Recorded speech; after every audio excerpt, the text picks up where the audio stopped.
నమస్తే శ్రీ మాత్రే నమః శ్రీ కృష్ణాయ నమః. మనకి ఖగోళంలో ఎప్పటికప్పుడు మనం ఏం ప్రస్తావించుకుంటాం? యోగాల గురించే ప్రస్తావించుకుంటాం. ఆహ్, రోజువారీగా దిన ఫలితాలు చెప్పుకోవడం అది కామన్. లేదా మాస ఫలితాలు చెప్పుకోవడం అది కామన్.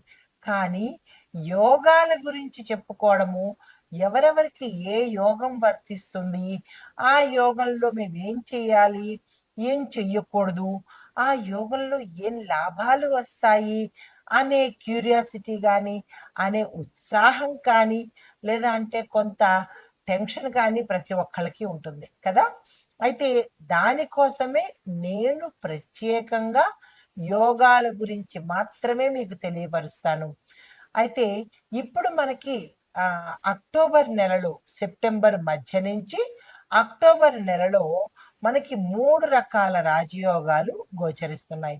అయితే ఈ రాజయోగాలు సెప్టెంబర్ నెల నుంచి అక్టోబర్ నెల ఈ 40 రోజుల కాలము 40 అంటే 12 తర్వాత 21 నుంచి సెప్టెంబర్ 21 నుంచి అక్టోబర్ నెల మొత్తంగా అనగా అక్కడ ఒక 30 రోజులు, ఇక్కడొక 18 రోజులు.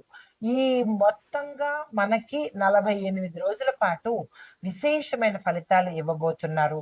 అయితే ఇవి పా మనకి అందరికీ ఒకేలా ఉంటుందా అంటే, అందరికీ ఒకేలా ఉండదు.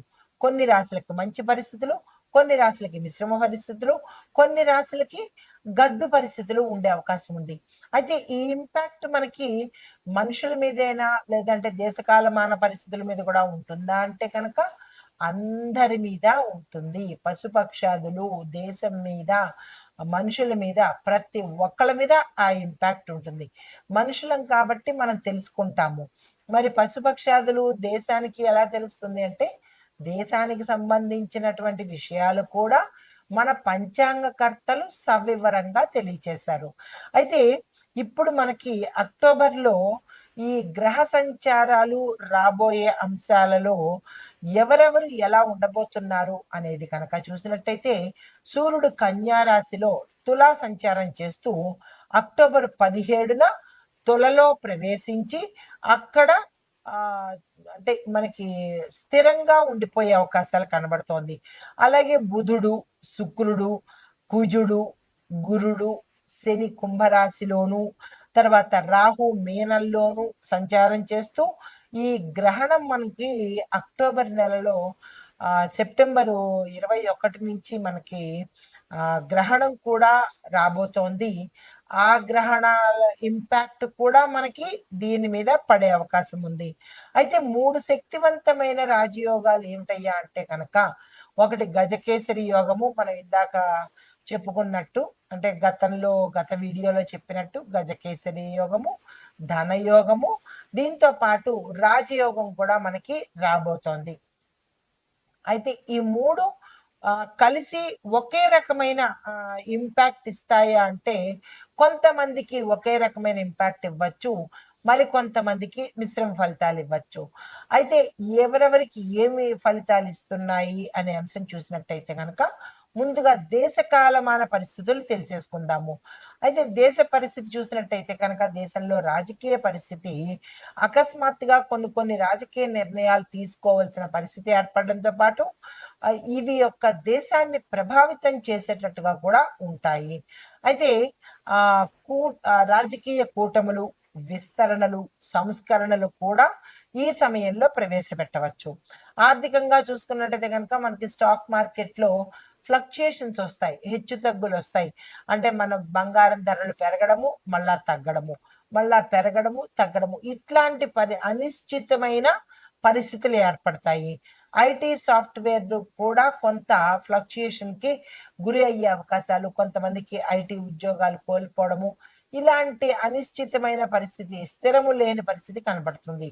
తర్వాత వ్యవసాయదారులకు చూసుకున్నట్టయితే కనుక, కొంతమందికి స్థానికంగా అంటే భూ ప్రాంతాన్ని బట్టి, వాతావరణాన్ని బట్టి ఆహ్, వరి, పత్తి ఈ పంటలకు కొంత లాభము రావడంతో పాటు, వరదల సమస్య కూడా వచ్చే అవకాశం కనబడుతోంది. అది ప్రాంతాన్ని బట్టి మళ్ళా అందరికీ కూడా ఈ సమస్య ఉండదు. న్యాయరంగంగా చూసినట్టయితే కనుక కొన్ని తీర్పులు పెండింగ్ పడిపోవడము, మరి కొన్ని తీర్పులు బయటికి వెలువడే అవకాశము కనబడుతోంది. పాత రాజకీయ కేసులు కూడా కొత్త మలుపులు తిరుగుతూ బయటకు వచ్చే అవకాశం ఉంది. తర్వాత వాతావరణ పరిస్థితి చూసినట్టయితే కనుక అకాలంగా ఎండ ఉన్నట్టే ఉండడము, అకాలంగా వర్షాలతో పాటు వరదలు కూడా వచ్చే అవకాశము కొన్ని ప్రాంతాల్లో గోచరిస్తోంది. అయితే కొన్ని ప్రాంతాలలో వరదలతో కొన్ని రాష్ట్రాలు ఇబ్బంది పడేటట్టుగా కూడా కనబడుతోంది. అయితే సామాజికంగా ఎలా ఉండబోతోందంటే, ఆధ్యాత్మిక పరంగా ప్రజలు ఎక్కువగా పార్టిసిపేట్ చేయడము, ఈ గ్రహణాలు, తర్వాత సూర్యగ్రహణము, తర్వాత రాబోయే చంద్రగ్రహణము, దీంతో పాటు అమ్మవారి ఉత్సవాలు, గణేష ఉత్సవాలు, ఇలాగ ఆధ్యాత్మిక పరంగా ప్రజలందరూ సంతోషంతో వాళ్ళ కష్టాలన్నీ పక్కన పెట్టి సంతోషంతో పార్టిసిపేట్ చేయడంతో పాటు ఆ దానికి సంబంధించినటువంటి పరిహారాలు చేసుకుంటూ, అంటే ఒక ఆధ్యాత్మికమైన వాతావరణం అనేది కనబడుతోంది. ఎక్కడ అల్లర్లు కానీ గొడవలు కానీ లేకుండా ప్రశాంతమైన వాతావరణం గోచరిస్తోంది. అయితే ఈ ఫలితాలు మరి మేషాది ద్వాదశ రాశుల వారి మీద ఎలా ఉండబోతోంది అనే అంశంలో ఒక్కొక్క రాశి గురించి విశ్లేషణ చేద్దాం. తదుపరి రాశి కర్కాటక రాశి. ఈ రాశి వారికి మనకి లభించే, అంటే అక్టోబర్లో జరిగే ఈ 3 రాజయోగాలలో వీరికి ఏ రాజయోగం వర్తిస్తుంది అంటే కనుక వీరికి గురువు ఉచ్చ స్థితిలో ఉన్నాడు. మీకు గజకేసరి రాజయోగం కానీ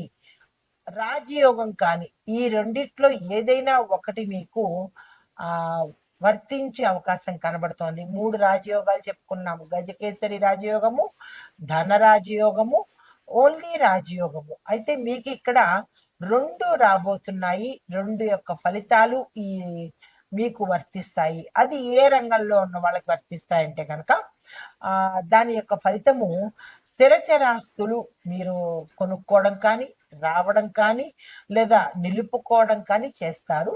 వృత్తిలో వృద్ధి కనపడుతుంది. అంటే ఏ వృత్తి చేస్తున్న వాళ్ళైనా, ఏ రంగంలో ఉన్న వాళ్ళైనా డెవలప్మెంట్ అనేది కనపడుతోంది. కుటుంబంలో శుభకార్యాలు చేస్తారు. ఆగిపోయిన పనులు వస్తాయి. ఆకస్మిక ధనలాభాలు కలుగుతున్నాయి. అప్రయత్నంగానే కార్యసిద్ధి కలగబోతోంది. విద్యార్థులకు అత్యుత్తమమైన ఫలితాలు పొందుతారు. అయితే కానీ వర్షాల వల్ల కానీ, లేదా అంటే ప్రకృతి వైపరీత్యాల వల్ల కానీ కొంత ఊరి సమస్యలు, అంటే మీరున్న ప్రాంతంలో కొన్ని సమస్యలు తలెత్తే అవకాశం కనబడుతోంది.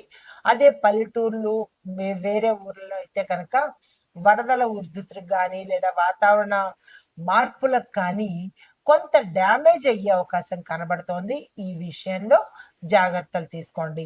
అయితే ఆరోగ్యపరంగా చూసుకున్నట్టయితే కనుక ఎటువంటి అనారోగ్య సూచనలు అయితే కనిపించట్లేదు.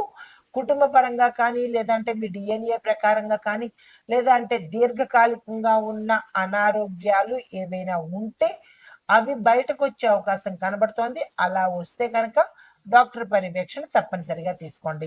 మీకు చెప్పదగిన పరిహారము మనకి ఈ సమయంలో వచ్చే ప్రతి సోమవారము గుర్తుపెట్టుకొని పాలు, బియ్యము దానంగా మీ యథాశక్తి ఇవ్వండి. ఆ 4 వారాలు ఇవ్వాలా, 1 వారం ఇస్తే సరిపోదా అంటే, మనం బతుకున్నంత కాలము రాజయోగాలు కావాలి, ధనయోగాలు కావాలి, ప్రతిదీ యోగాలన్నీ మనకి కావాలి. కానీ భగవంతుడికి మాత్రం ఒక్కరోజు చేస్తే సరిపోతుందా అని పీనాస్ పడకండి.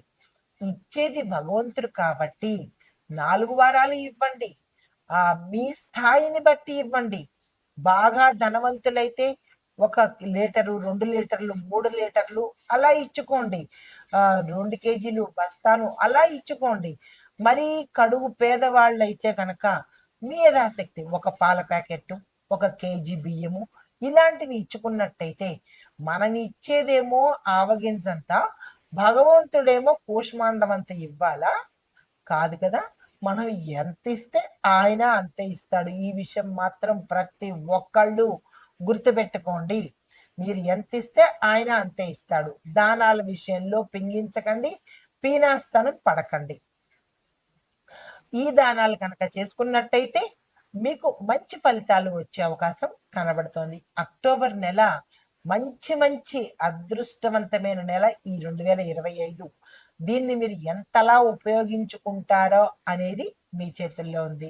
అయితే మొత్తం మీద ఈ సమయంలో మనకి 3 యోగాలలో కొంతమందికి కొన్ని యోగాలు, కొంతమందికి అన్ని యోగాలు, కొంతమందికి ఏమీ కలగకపోవడం అనేది గోచరిస్తోంది. అయితే ఓవరాల్‌గా చూసినట్టయితే గనక అక్టోబర్ 6, 20 ఈ 2 డేట్లు గుర్తుపెట్టుకోండి. చంద్రగ్రహణ ప్రభావం గతంలో ఉండడం వల్ల కొన్ని ముఖ్యమైన నిర్ణయాలు మీరు వాయిదా వేయవలసిన పరిస్థితి ఏర్పడుతోంది. తరువాత మొత్తం మీద చూసినట్టయితే కనుక ఈ 3 రాజయోగాలు ఆర్థికంగా ఉత్సాహము, రాజకీయంగా మార్పులు, వ్యవసాయ పరంగా లాభాలు తెచ్చిపెట్టేటట్టుగా గోచరిస్తోంది. అయితే మరి వ్యక్తిగతంగా ఎలా ఉండబోతోంది? ఏ రాశులకు గౌరవాలు ఏర్పడతాయి?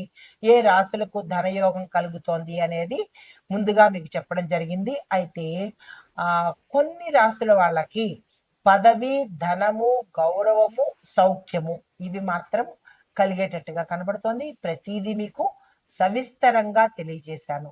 నమస్తే.